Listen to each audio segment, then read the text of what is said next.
Hello and welcome back to another edition of GNAT-TV's In-Depth series. I'm Andrew McKeever, the news director here at GNAT-TV's News Project, and it's a pleasure to have you with us today. It's also a great pleasure to be joined here in the studio by Jon Copans, who is the program director of the Climate Economy Model Communities Program for the Vermont Council on Rural Development. Jon has been working with residents of Dorset, as many of you undoubtedly know, to develop and implement strategies to increase economic vitality and affordability in a time of climate change. So your timing here today is good. It's the last month or so we've been hearing an awful lot about those issues. Thank you very much, Jon, for making the time to talk with us today. I guess before we get into the Dorset Tomorrow program that you're doing currently, tell us a little bit about the Vermont Council on Rural Development. It's been around for a while, but what does it do in general? Sure. First of all, thank you, Andrew, for having me here. Really appreciate the opportunity. So the Council on Rural Development is actually one of about 15 similar statewide councils that exist in states around the country. We actually have been around for a little over 20 years now, and were created as a rural development council by an act in the U.S. Farm Bill. And the idea was that when you look at all of the diverse programs trying to serve rural America, there's sort of a hodgepodge of those programs, and there wasn't a real integration when you look at federal and state programs and local programs trying to serve rural communities. And the idea is we need to bring all of those people around one table together and really think about, in a more deliberate way, how are we serving rural places. So for the Council on Rural Development, we have a board of about a little over 20 folks. It includes members of the congressional delegation staff. It includes federal agency folks from like the U.S. Department of Agriculture, from the Forest Service. It includes members of the governor's cabinet, and then some private folks from private industry and nonprofits, all around one table. And our real mission is, how do we help Vermont communities succeed? We've done that in a few different ways over our history. The real core of our work is something called the community visit process. People are probably familiar with that. In 2013, here. There was one in Manchester. In Manchester, exactly. Like, that's a good point of reference.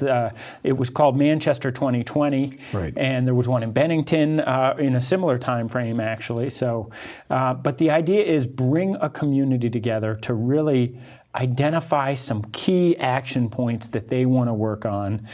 It's sort of democracy in its purest form, which is a group of like-minded citizens coming together and deciding on things they want to do, and then actually doing them, getting them done. So that's a big part of the community, of the Council on Rural Development's work. But then we also facilitate some statewide conversations as well. We do community work, but then we also, what we see is in our community work, certain topics reappear from one community to the next, and that drives some of our statewide work as well. You know, we've been working for well over a decade around broadband and connectivity and technology in communities. We worked on the creative economy in Vermont and in communities. And for the last few years, we've been doing work around the climate economy. We convened some statewide summits on the topic, and that's really, just to sort of focus in on my work, that's sort of where we, one of our priorities of action these days is what we call the climate economy work. So what are we talking about when we say climate economy model community program? It sounds like we're looking at the interaction between a rural community and climate, the environment, climate change. And the economy, I would say, sort of those three pieces, sort of community, climate, and the economy. You know, let me first sort of define the term climate economy, I think, because it's a little bit of a... little wonky. Yeah, it's a little wonky. You know, one of the ways that we think about the climate economy at VCRD is we have all of these nations and places that have said we need to tackle this existential issue called climate change. And all of those places are trying to figure out the best models for basically weaning our economy of carbon, of fossil fuels. How are we going to reinvent our economy? For the longest time, our economy and fossil fuel consumption were totally married together, right? When the economy was booming, fossil fuel consumption also boomed. And what the new model is that we separate those two things so that we have a vibrant and successful economy while at the same time we reduce our fossil fuel use. And the idea here at the Vermont Council on Rural Development is, how can Vermont be a leader in that space? How can we be a model in that space? Because there's this massive economic transition that we are just at the beginning of. And for Vermont, we have a chance to sort of capture market share. How can Vermont be that model of a place that figures out how to do things more efficiently and without using sort of those traditional energy sources, using new energy sources to do that? Before we get into talk about what's going on here in Dorset, a few miles up the road from us here, let me just pivot for a moment and just ask you, the state has had it set some environmental objectives to reach by 2050, I believe. Sure. It sounds like we're not exactly on track to get there.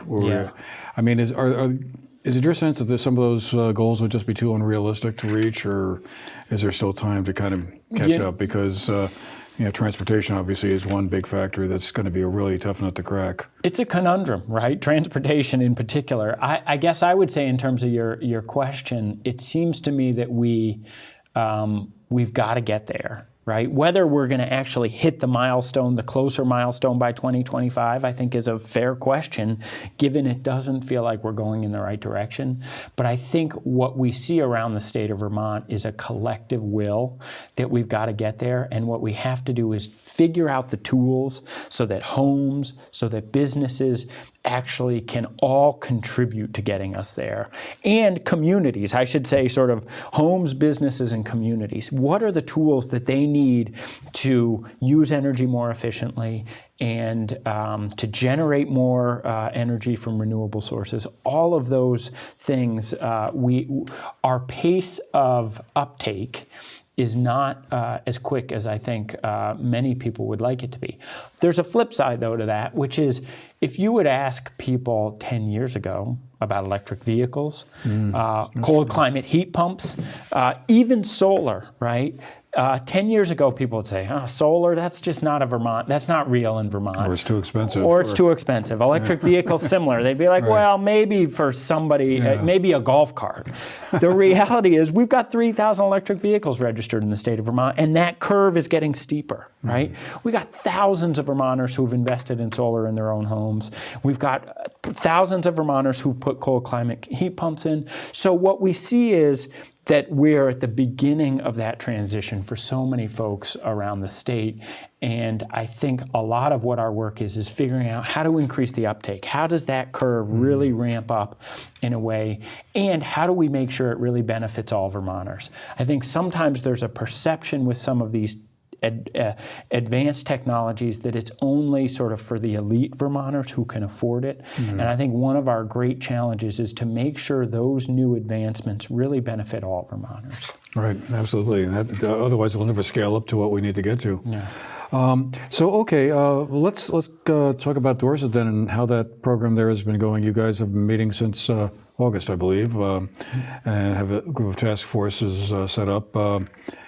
What have been some of the main issues that you've heard from the residents up there who've identified that this or that needs fixing? You know, it's been a really great process in Dorset. Dorset, just to give a little bit of background, the Model Communities Program, we open an application period every year, and we work in 2 communities each year. And Dorset, the Energy Committee, sort of working in collaboration with others in the community, applied to participate in the Model Communities Program. And what we've been doing over the summer and into the fall was really a series of public meetings, sort of convenings communities, and it starts, my Paul Costello at VCRD describes it as a funnel. And you start with a really broad conversation, sort of brainstorming around what are ways to improve life in Dorset? What are things we could do both to improve the economy and to tackle climate change? And so you start with a brainstorming series of forums, and then at a second step in the process, you really decide on some priorities as a community. And for VCRD, and I should have said this in our introduction, we are really the facilitator to that conversation. We don't know what's in the best interest of the folks in Dorset. It's really up to the folks in Dorset to make those decisions. What we do is we facilitate a conversation, and we sort of run a process to help the community make some of those decisions. The other thing we do is we bring in partners that are really helpful in the implementation work. So Dorset has really focused in now with the process is called Dorset Tomorrow, sort of a forward-looking process for the community. They focused in on 4 key priorities. The first, what's interesting about this Model Communities program is you really never know where the conversation is going to lead, and that's part of what actually is so fun about our work is you get to know places, you kind of fall in love with all these places that you go, but there's an unpredictability to it that's pretty fascinating. So one of the things Dorset's really decided to focus on is something called community unity, building community unity. If you think about Dorset, there's a few different ways that maybe the community sort of splits up. There's a mountain that kind of separates Dorset Village and East Dorset along Route 7. So you could kind of think of it as the Route 7 corridor and the Route 30 corridor. Right. There's a little bit of a geographic split. There's sort of a seasonal split. There's a fair number of people who are not in Dorset all year round, right? They leave during the colder months. The snowbirds. That's right, as opposed to the rest of the folks who are there year round. And then there's probably, another way to put it is some socioeconomic diversity in Dorset. And so one of the key things that folks decided they really wanted to think about is how do we work more as a total community of Dorset, not in these separate categories. How do we bring ourselves together? And so that group's going to think about a couple of things. One is, are there some events that we can be doing on a regular basis that just gets everybody together? Potlucks at the firehouse kind of thing. And then they also are thinking very much about communications. Like, is there a common source of communication for the community? One example is that the town of Dorset and the town manager there, Rob, they have a great town newsletter that they send electronically. Turns out a bunch of people don't even know about that newsletter. It's a really useful tool for them to find out about things going on in Dorset. So they're working on building up some of those communications tools. Yeah, that's an issue, I'm sure, for a lot of towns where just getting the word out about one thing or another that's hyper-local is just not as easy as you'd think. And maybe this gives me a moment for a little bit of flattery, which is like, thank goodness for the work that you do and the cable access channels. Honestly, like as we travel around Vermont, the resource of local media outlets and local reporting is just precious. Like it creates that common sense of what's going on that really is invaluable. So just a little aside to say kudos. So let me just quickly, I'll go on too long about these things, but the other 3 areas of focus in Dorset are housing and attracting new residents. Like if you wanted to move to Dorset with your family right now and find a house and you're a middle-income family, it is really a challenge to find sort of an affordable house, whether it's a rental or to own. It's pretty challenging to find that affordable house in Dorset. And yet, they have wonderful schools. They have beautiful natural environment. There's a lot that would make Dorset a pretty enticing place to move to. And so that group is really thinking about how do we entice more people to move to Dorset and give them places to move to, right? And that in part intersects with, there's a conversation going on around the Raptor Lane property that was recently acquired by the town in the last couple of years, and thinking about what's going to happen with that property and what are some opportunities. Yeah, I guess there's proposal to have a housing project of some sort. Potentially, that's Yeah. that's a possibility, Right. certainly.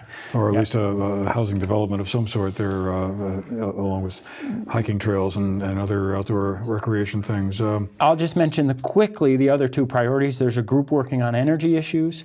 They're really, it was interesting, that conversation, they realize there's many in the community that don't realize some of the existing opportunities around energy. And so they're really going to deploy a community campaign sort of about education and helping people sort of move down the path, whether it's doing insulation or solar or electric vehicles, trying to get people down that path towards those choices. And then a fourth group is really thinking about transportation. And I would say they're focused on a couple of key things. One is around walking and biking and making Dorset a more enticing place. There already is great walking and biking in Dorset, to be clear, but people feel like there's actually the opportunity to make it even better. Yeah. And then also thinking about what are some opportunities to make some different transportation choices there as well. These all sound like topics that have a lot of resonance statewide. I mean, we listen to a lot of the conversation about Vermont, and particularly rural Vermont, all those subjects that you just mentioned, transportation, energy, housing, we could probably add population, bringing in or slowing down the aging of the state, however you want to put it, is something that seems to come up frequently when we talk about, well, particularly small towns in rural Vermont. Chittenden County and Burlington seem to be holding their own, doing quite well, kind of an interesting mirror to the nation as a whole. But I guess what as you folks at the Council on Rural Development look at rural Vermont, are these all issues that you're finding coming up elsewhere as well, or some of them peculiar just to Dorset? I would say both, right? Some are particular to Dorset, and even the common issues are sort of distinct in every different community, right? That's part of the pleasure, I think, of being at the Council on Rural Development, is there's no one-size-fits-all solution, I think, and communities really sort of build things from the bottom up. At the same time, some of the themes are absolutely in common, right? Like that concern about sort of the demographic shift and whether or not our state and our communities are places where young families can sort of move to and thrive, right? We hear that almost everywhere we go, which is, gosh, my children have moved away, and wouldn't we love to have a community where our children stay or come back to? And the question is, what does it take to sort of allow for that and to enable that? Yeah, that's really an ongoing question. I mean, I guess that's where the economy comes in, right? I mean, if they're going to be drawn back, then they have to have jobs that are going to make it possible to live here and buy those houses that are hard to find and all the rest of it. Yeah, I've sort of come to think of it on both ends, which is it's absolutely about the economy and the ability to earn an income, to support a family or a household. So there's the income side, but then there's the expense side as well, right? Like, is this an affordable place? Is a community an affordable community? Efficiency Vermont just updated a report that they call their Energy Burden Report, and it looks at what the typical household spends on their energy costs across electricity, across heating, and transportation. All of that. A typical Vermont family is spending well over $5,000 each year on those energy costs. Wow. And for a middle-income family, with a median income of about, $50,000, let's say, that's a pretty significant portion of that household budget. Yeah. So one of the things we think about with our program, and communities are thinking about, is how can we help address some of the costs of living, of being in our communities, at the same time having great employment opportunities for folks as well. Are there any ideas that are starting to bubble up around that as to how that energy cost could be contained or reduced? Just trying to think of that off the top of your head. You're talking about oil heat, or I guess for a lot of people, does that mean we want it, not only for economic reasons but for environmental reasons, perhaps encourage people to transition away from burning oil or fossil fuels and into something that's a little bit cleaner, whether that's electricity or solar, whatever.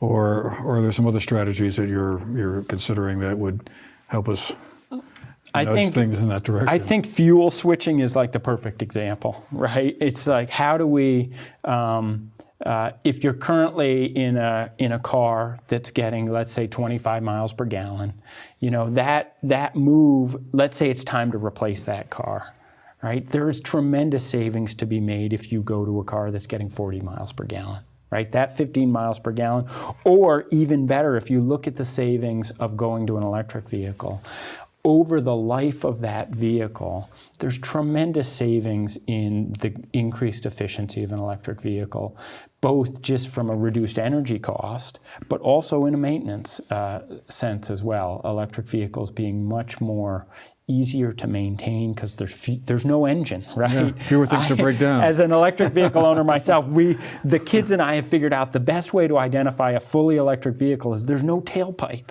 right? You just look in the back, and if there's no tailpipe, that's an electric vehicle. Which just gives you a sense of like it's a simpler machine to maintain, right? And that means it's less costly over the life of that vehicle. But the key is someone's got to, at that moment of purchase, right? How do you inform that choice? How do you potentially subsidize that choice so that becomes the most affordable and economical choice? Because over the lifetime of that choice, it's actually going to return a lot more money to that household budget. And you just think about that, whether it's your vehicle, whether it's your heating system, whether it's putting solar on your rooftop. It's that whole menu of options for people, and thinking about a lot of what those investments do is they keep more dollars actually circulating in the local economy, as opposed to exporting those dollars out of the local economy as well. One of the things that has struck me occasionally as I've tried to follow events around the state and look at communities that are either struggling or doing well, is one important ingredient into determining whether or not they're surviving or thriving is local leadership. It seems like communities that do seem to be able to kind of buck whatever negative trend may be going on are characterized by having a cadre of local leaders, maybe unofficial, untitled people, but maybe they're just business people or ordinary citizens, or maybe they're a town manager or something like that. And some communities seem to have that kind of, spark plug group that kind of just on their own initiative goes out and kind of makes things happen, or refuses to accept that, the factory that employed half the town is closing and now what are we going to do? Mm-hmm. Is that your sense of it as well? Is that an important ingredient to seeing whether or not communities kind of can move forward in these sort of changing economic, environmental times? Most definitely. And in fact, for the Council on Rural Development, for the last 2 years, we've convened statewide summits on what we call community leadership. Because it's such an important ingredient for communities in moving things forward. And I think you did a great job of describing it. It's both those people with the titles, maybe the select board or planning commission chair or the town manager or town administrator. Those people are certainly important, but it's also the people without titles who really, what we see often in Vermont towns is somebody gets an idea and they have sort of the skills and the charisma to attract other people to work with them on that idea, and they just figure out how to move it forward. And there is, to me, no more sort of powerful sort of example of both local democracy and really making your home a better place than those people who take on that idea and really figure out how to make it a reality. And part of what we as an organization are really, and we're not alone in this, many other organizations around the state try to figure out what are the special ingredients there, and how do we replicate that? How do we learn from those communities and those individuals who have figured out how to move things forward and how to get things done, and how do we spread those skills around the state to other places. You know, one of the things that when we think about sort of Vermont as a predominantly rural state, and there's so much of this sort of national conversation around the decline of rural America, right? And this sort of flocking of young people to more urban settings. And I think as we in Vermont think about how we buck that trend, and how we, as I think it was Al Moulton described Vermont back in the 60s, how we retain our status as the beckoning country, right? Where people come to. It seems to me one of the things that we really can capitalize on is we live in a collection of small communities where somebody with a good idea can actually turn that into reality, right? They have access to their select board, they have access to their fellow community members, they have access to their legislators, and you really can make a difference in your own town. And we see that happen all over Vermont. And to me, that's part of what our strength is as a state, and part of what we need to share, I guess, as we think about how are we bringing more people here over time. Yeah, absolutely. I mean, I hear that same point mentioned several times whenever I go out to conferences or gatherings of groups of people. The fact that you have access to basically everyone from the governor on down. It's not really all that hard to get a hold of them. And that certainly is a lot different from states like New York or California or Texas or Florida or wherever. But that sort of life on a human scale thing, I think, does have a lot of attraction, particularly as time goes by here. Before we have to run, I just wanted to kind of just return quickly here to Dorset. What are the next steps here in that project? You're having a group of task forces meeting in the coming weeks, and where do things go from there? Yeah, so we, at this point, there are those 4 different task forces working on, just to remind you, transportation, energy, housing, and community unity. And there's local leaders to those task forces, and they're sort of on their independent schedule of pulling together meetings and implementing action plans. My encouragement to anyone who wants to get involved with the Dorset Tomorrow process, who isn't, is we have a website for the Council on Rural Development. It's called vtrural.org is the URL for that. And if you go to the Model Communities program, you can find a link to Dorset there. And what I would encourage anybody to do is just sign up for the email list for Dorset Tomorrow, because what I'm trying to do on a regular basis is send communications out, providing updates and some sense of when meeting dates and times are, so that anyone who wants to get involved in that process can do so. Is there going to be another town that will have a model climate community program? Absolutely, yeah. We're looking ahead to 2020. And in fact, part of this connects to what you were talking about leadership.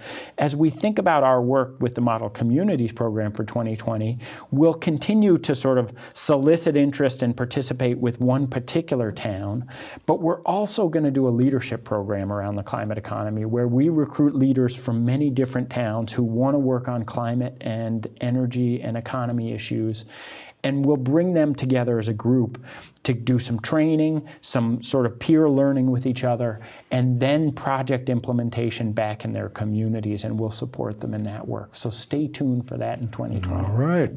Well, thank you, Jon, for being with us to walk us through all of that. It sounds like an extremely exciting project and a lot going on, and more to come. Well, thank you, Andrew. Really appreciate it. I get going, and I really appreciate the opportunity to come share that. So, terrific. Thanks so much. And thank you all as well for being with us today, and hope you found the show interesting. And if you're a Dorset resident, you'll hop over and sign up for that mailing list and go to one of the meetings. Anyway, this has been GNAT-TV's In-Depth series, and really appreciate you all being with us. Thanks again, Jon Copans of the Climate Economy Model Community Program. And we'll see you again the next time. Have a great day.